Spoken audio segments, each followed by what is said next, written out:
வணக்கம் நண்பர்களே. ஆரோக்கியமான வாழ்க்கைக்குரிய வாழ்வியல் முறை பகுதி 39, எளிமையும் நடைப்பயணமும். இதுதாங்க நம்ம ஆரோக்கியமான வாழ்க்கைக்குரிய வாழ்வியல் முறையாக வச்சுக்கணும். எவ்வளவு தூரம் எளிமையாக இருக்கிறோமோ, எவ்வளவு தூரம் நடைப்பயணம் பண்ணுறோமோ, அவ்வளவு தூரம் நம்மளுடைய ஆரோக்கியம் மேம்படும். அதுவே நம்ம வாழ்க்கையில் நமக்கு 80, 90, 100 வயசு வரைக்கும் அந்த ஆரோக்கியம் நிலைத்திருக்கும். நம்ம வாழ்க்கையில் எவ்வளவு செல்வங்கள் இருந்தாலும், எவ்வளவு அஷர்ட் இருந்தாலும், எவ்வளவு காரு பங்களா எத்தனை இருந்தாலும், நம்மளுடைய உடல் தான் நம்மளுடைய கடைசி வரைக்கும் வரக்கூடிய ஒன்று. அப்போ அந்த உடலை நம்மளை ஆரோக்கியமாக நம்ம வச்சுருக்கணுங்கிறது நம்மளுடைய கடமை. அப்போ இந்த வாழ்வியல் முறையில் எந்த பழக்க வழக்கங்களை எல்லாம் நம்ம வச்சுக்கிட்டா நம்மளுடைய உடல் நமக்கு ஆரோக்கியமாக என்றும் நிலைத்து இருக்கும்.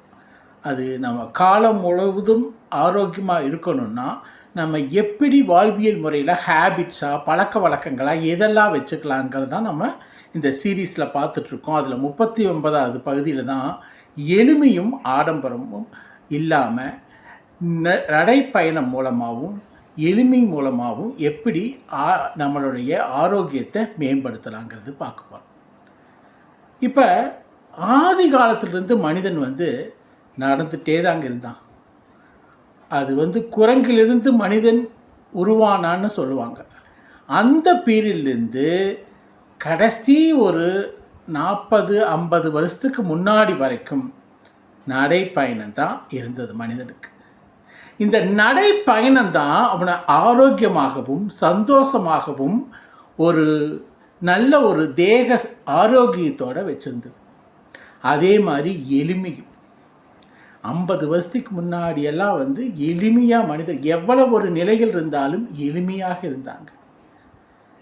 எளிமை அப்படிங்கிறது பார்த்திங்கன்னா, நம்ம மக்களோட மக்களாக கீழே கிரவுண்டில் இறங்கி சாதாரண ஒரு உடை, சாதாரண மனிதர்கள் போல் சாதாரண ஒரு நடைப்பயணம், சாதாரண விஷயங்களை சாப்பிட்றது, நம்மளுடைய மக்களுடைய மிங்கிளாகிறது, இந்த மாதிரி ஒரு எளிமையும் அதே மாதிரி நடைப்பயணம்ங்கிறது ஆரோக்கியத்துக்கு ரொம்ப ரொம்ப முக்கியமாக இருந்தது. அதுதான் நம்ம முன்னோர்களை காப்பாற்றிட்டு இருந்தது. ஆனால் இன்றைக்கி பார்த்திங்கன்னா அது அப்படியே இந்த 20-30 வருஷத்தில் நிறைய சேஞ்சஸ், ஆடம்பரம், சொஃபஸ்டிகேஷன், கம்ஃபர்ட் ஜோன், அதே நேரத்தில் நடைப்பயணங்கிறது ரொம்ப